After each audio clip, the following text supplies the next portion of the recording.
Bienvenidos a un nuevo análisis en profundidad. Hoy nos metemos de lleno en un tema que, bueno, dio muchísimo que hablar en el último gran ciclo de euforia digital. Sí, un tema fascinante. El mundo de las criptomonedas, los metaversos y una pregunta que parece sencilla, pero es increíblemente compleja. Pues sí, Cuando alguien se hace rico, a veces de la noche a la mañana, con activos digitales, ¿qué hace con ese dinero? O sea, ¿a dónde va a parar toda esa riqueza virtual? es la gran pregunta del llamado efecto riqueza. Y para intentar responderla en un entorno tan salvaje como el de las cripto, hoy vamos a destripar un estudio académico de Cani Sancchote, que es, en mi opinión, una genialidad. Una genialidad, ¿por qué? Porque utiliza los mundos virtuales como si fueran un laboratorio económico. Uno perfectamente aislado. La misión es ver si la espuma de una burbuja cripto se desborda y acaba inflando los precios de otros activos digitales como los famosos terrenos virtuales. Suena fascinante. Empecemos por el principio, por el contexto. El estudio nos transporta a una época que parece lejana, pero que fue hace nada. 2020-2021. A la vuelta de la esquina, vamos. El mercado cripto no es que subiera, es que explotó. La investigación pone cifras que marean. De una capitalización de 262 millones de dólares en julio de 2020 a más de 3 billones en noviembre de 2021. 3 billones con B. 3 millones con B. Es una creación de riqueza casi sin precedentes. Y claro, los medios se llenaron de historias de gente comprando relojes de lujo, coches deportivos, la fantasía cripto en su máximo esplendor. Exacto. Esa es la cara A del disco, la que todo el mundo escuchaba.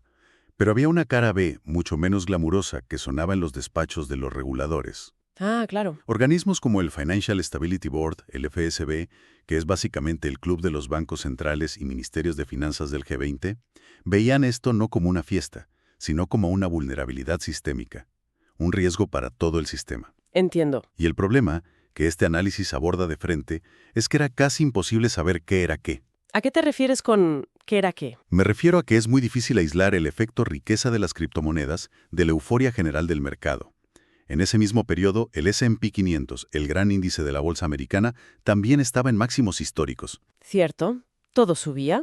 La gente compraba Rolex porque su Ethereum había subido, o porque sus acciones de Apple también lo habían hecho. Y a eso súmale un segundo problema, aún más gordo. Esa riqueza cripto no era líquida. Claro. No podías ir a un concesionario y pagar un Ferrari con Bitcoin tan fácilmente. La conexión entre el mundo cripto y la economía tradicional era, y sigue siendo, bastante precaria. Vale, entiendo el lío. Demasiado ruido, demasiadas variables. Y aquí es donde la investigación propone algo que parece sacado de una película de ciencia ficción. Totalmente. Si no puedes estudiar el fenómeno en el mundo real, pues crea un mundo a medida para estudiarlo. Precisamente, en lugar de intentar analizarlo en la selva, donde todo se mezcla, decidieron construir un terrario, un ecosistema cerrado y controlado donde observar el comportamiento. Y ese terrario es el metaverso. ¿Y se centraron en alguno en concreto? Sí, concretamente, se centraron en dos de los más populares construidos sobre Ethereum, Decentraland y The Sandbox. O sea que, al ser un sistema cerrado, es imposible que los resultados se contaminen por, no sé, una subida del IBEX 35 o el precio del petróleo. Exactamente esa es la clave. El diseño es brillante por su simplicidad. Cada uno de estos metaversos tiene su propio dinero, su propia criptomoneda. Mana en Decentraland y Sand en The Sandbox. Vale. Y dentro de ese mismo universo, tienen su propio activo principal que se puede comprar con ese dinero, parcelas de terreno virtual, que son NFTs, y que en ambos casos se llaman Land. Tienes el dinero y el activo en el mismo sistema aislado. Eso es, la relación es directa, sin interferencias. Es el escenario perfecto. Si la gente se enriquece porque sube el precio de Mana, puedes ver de forma casi instantánea si usan esas ganancias para salir a comprar terrenos Land en Decentraland. Se elimina todo el ruido exterior. Se elimina el ruido, sí, pero el propio análisis introduce aquí un matiz que es absolutamente crucial para entender todo lo que viene después. A ver. Y es que en el momento en que se hizo la investigación, esas parcelas de terreno virtual, no servían para generar ingresos. No podías construir un edificio de apartamentos y alquilarlos, por ejemplo. No daban un rendimiento económico directo. Espera, entonces, ¿por qué las compraba la gente? ¿Cuál era su valor? Ahí está la cuestión. Su valor era casi puramente especulativo. Piénsalo así. Si compras un piso en el mundo real, su valor se ancla, en parte, a lo que podrías ganar alquilándolo. Claro, tiene un valor de uso. Tiene un pie puesto en la realidad económica. Pero estas parcelas en ese momento no generaban nada. Su único valor era la esperanza de que el siguiente te pagara más por ellas en el futuro. La definición de burbuja de manual. Es la definición de manual de un juego especulativo, no de una inversión tradicional. Y eso, como dice el dicho, ya nos prepara el terreno para hablar de burbujas. Entendido. Y para detectar estas burbujas, el estudio no se fía de la intuición o de los titulares de prensa. ¿No, claro? Utiliza una herramienta matemática. Leí que usan un algoritmo con un nombre bastante técnico, PYS. Sí, por sus creadores, Phillips, Xi y Yu. Imagínalo como un sismógrafo para los mercados. No se fija solo en si el precio de algo sube mucho, sino en si la velocidad a la que sube se acelera de forma explosiva. O sea, de forma insostenible. Exacto, como un cohete que está a punto de quedarse sin combustible. Es un detector matemático de euforia descontrolada. Y aplicando este sismógrafo a los precios, encontraron el epicentro del terremoto, el 28 de octubre de 2021. Claro, el día que Mark Zuckerberg sale al escenario y anuncia que Facebook cambia su nombre a Meta. Recuerdo perfectamente ese momento. El concepto metaverso pasó de ser algo de nicho a estar en boca de todo el mundo en 24 horas. El impacto fue brutal e inmediato. Si vieras los gráficos que presenta la investigación, alucinas. Es una pared vertical. Me lo imagino. En esa fecha, los precios de Mana y Sand se disparan de una forma que el algoritmo PSI no duda en clasificar como comportamiento explosivo. Identifica que alrededor del 5% de los días analizados para estas dos criptos fueron parte de una burbuja. Y casi todos después de ese anuncio. Casi todos se concentran justo después del anuncio de Meta. Esto es muy potente, porque uno podría pensar lo que decías antes, bueno, es que en esa época todo el mercado cripto estaba eufórico. Pero el estudio demuestra que no fue así, ¿verdad? Y ese es uno de los hallazgos más importantes en mi opinión. Aplicaron exactamente el mismo algoritmo, el mismo sismógrafo, a los dos gigantes del mercado, Bitcoin y Ethereum. ¿Y qué salió? ¿El resultado? Durante ese mismo periodo de euforia por el metaverso, el algoritmo no detectó ni un solo día de burbuja en Bitcoin, 0. Y en Ethereum detectó un pequeño porcentaje, pero en momentos totalmente distintos, sin relación alguna con el anuncio de Meta. O sea que no fue una marea que levantó todos los barcos. Fue una ola gigante y muy específica que solo golpeó a los barcos que llevaban la bandera del metaverso. Eso es. La euforia estaba increíblemente localizada. La evidencia es muy sólida. Precisamente, lo cual es una evidencia muy sólida. Aunque, bueno, siendo rigurosos, también nos obliga a preguntarnos qué está midiendo exactamente el algoritmo. ¿Detecta una burbuja en el sentido psicológico clásico? Es decir, ¿una desviación irracional del valor? Sí, del valor fundamental de un activo. ¿O es en esencia un detector muy sofisticado de volatilidad y aceleración extrema?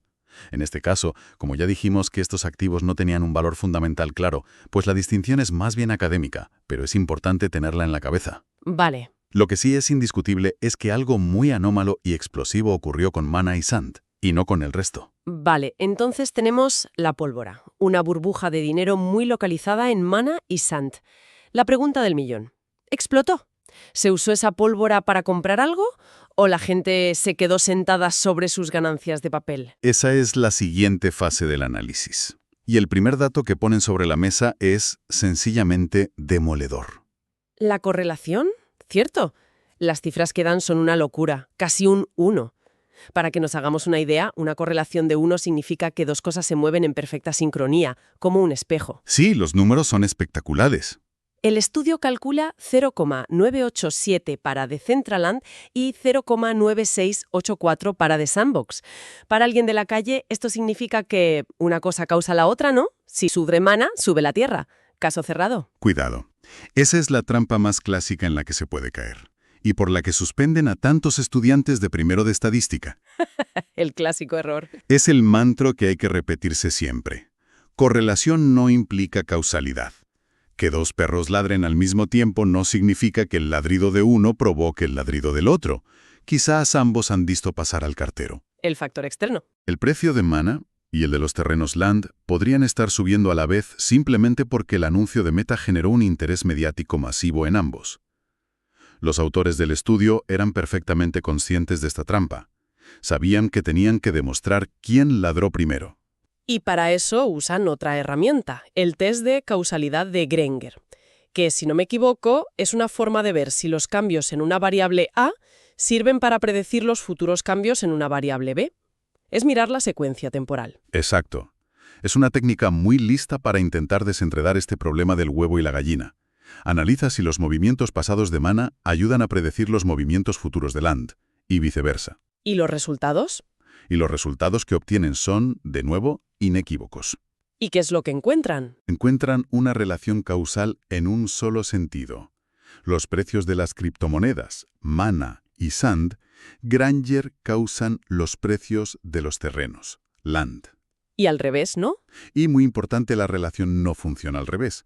En términos sencillos, la subida del precio de la criptomoneda ocurre antes que la subida del precio del terreno. Vaya. Esto es un torpedo directo a la línea de flotación de la hipótesis del cartero, o del interés mediático, y apoya de lleno la teoría del efecto riqueza. La gente ve que su cartera de Mana vale más, se siente más rica. Y con ese nuevo poder adquisitivo sale a comprar terrenos, provocando que el precio de estos suba después. Es una evidencia muy, muy fuerte, prácticamente una prueba de laboratorio. Lo es.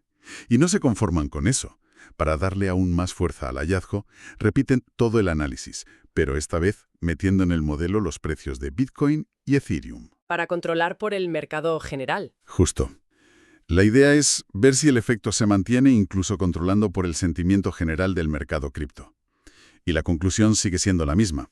El efecto específico de la criptomoneda de cada metaverso sobre el precio de sus propios terrenos es tan fuerte que persiste. Un trabajo realmente minucioso. Y aún hay más. Hay un detalle en el apéndice del estudio que a mí me parece la guinda del pastel, porque refuerza la teoría desde el ángulo totalmente opuesto. Ah, sí. Hacen un pequeño análisis del metaverso de los Bored Ape Yacht Club, llamado Otherside. La gracia es que este se lanzó mucho más tarde, en mayo de 2022, cuando el mercado ya no estaba en euforia, sino en pleno invierno cripto, en caída libre. O sea, probaron la teoría en un mercado bajista. Exacto. Y observaron exactamente el mismo fenómeno, pero en espejo. La caída en el precio de su criptomoneda, Ape, precedió y Granger causó la caída en el precio de sus terrenos virtuales. El efecto riqueza negativo. Es la prueba del efecto riqueza negativo. Cuando la gente se siente más pobre porque sus activos se desploman, lo primero que hace es vender los activos más especulativos que tiene. Ver que el mecanismo funciona como un ascensor, tanto para subir como para bajar. Le da una credibilidad tremenda. Tremenda. A la conclusión, la caída, por cierto, suele ser mucho más rápida y dolorosa. Llegamos a las conclusiones y aquí es donde el autor del estudio echa mano de la historia para darnos una bofetada de realidad. La analogía que utiliza es potentísima. La compara con la burbuja inmobiliaria de Florida en los años 20. Una burbuja legendaria, que se considera uno de los grandes presagios del crack del 29.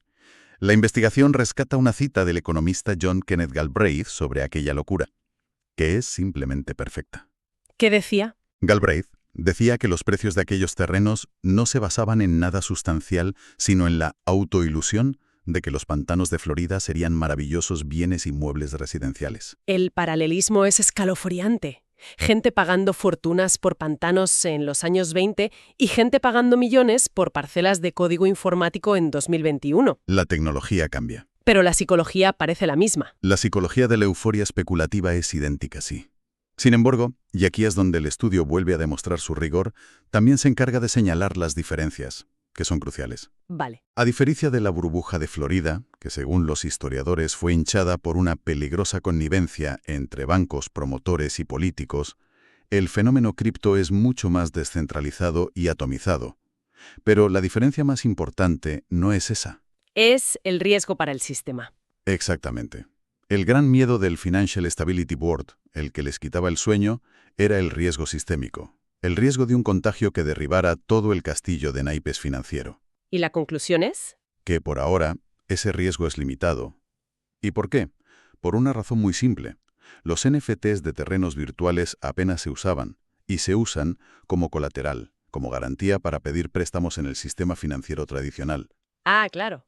Nadie va al Santander a pedir una hipoteca poniendo como aval una parcela en The Sandbox. Entiendo. Como no hay apalancamiento, como no hay deuda del mundo real respaldada por esos activos virtuales, Si su precio se desploma a cero, el problema se queda contenido. Se queda contenido dentro del propio ecosistema. El golpe es durísimo para quien invirtió, por supuesto, pero no provoca una crisis en cascada como la de las hipotecas subprime en 2008. Donde todo estaba interconectado. Exacto, donde el colapso de un activo arrastró a los grandes bancos y a la economía global. Así que la conclusión es doble. Sí, el miedo del FSB estaba justificado, la dinámica de la burbuja y el efecto riqueza son reales y peligrosos, pero no, su impacto, de momento, no tiene la capacidad de generar una crisis sistémica. Muy bien, creo que hemos hecho un buen repaso. Si tuviéramos que destilar las ideas clave de todo este análisis para que queden claras, yo me quedo con 3. A ver, La primera, que el metaverso sirvió como un laboratorio económico perfecto, casi de libro de texto, para aislar y medir el efecto riqueza, sin el ruido del mundo real. yo añado la segunda. Se demostró que las burbujas pueden ser increíblemente específicas. No fue una euforia general, sino un fenómeno quirúrgico ligado a una narrativa concreta, la del metaverso. Impulsada por un evento mediático. Exacto. Nos enseña lo potente que es el hype en estos mercados. Y la tercera, la principal. La evidencia de que la riqueza generada en las criptomonedas se desbordó para comprar otros activos especulativos es muy sólida. El efecto riqueza se pudo medir y la dirección de la causalidad quedó bastante clara. Primero sube la cripto, y luego, con ese dinero, suben los terrenos. Eso es. Y yo remataría con el matiz final, que me parece el más importante de cara al futuro. La psicología de la burbuja puede ser la misma que la de los pantanos de Florida, pero el riesgo sistémico, no. La Gran Muralla. La gran muralla que nos protegió esta vez fue la falta de conexión y de apalancamiento con el sistema financiero tradicional. El día que esa muralla se agriete, si los bancos empiezan a aceptar activos digitales como garantía para préstamos masivos, La historia podría ser muy distinta. muy diferente. Totalmente. Para terminar, la investigación cierra con una reflexión que me pareció brillante.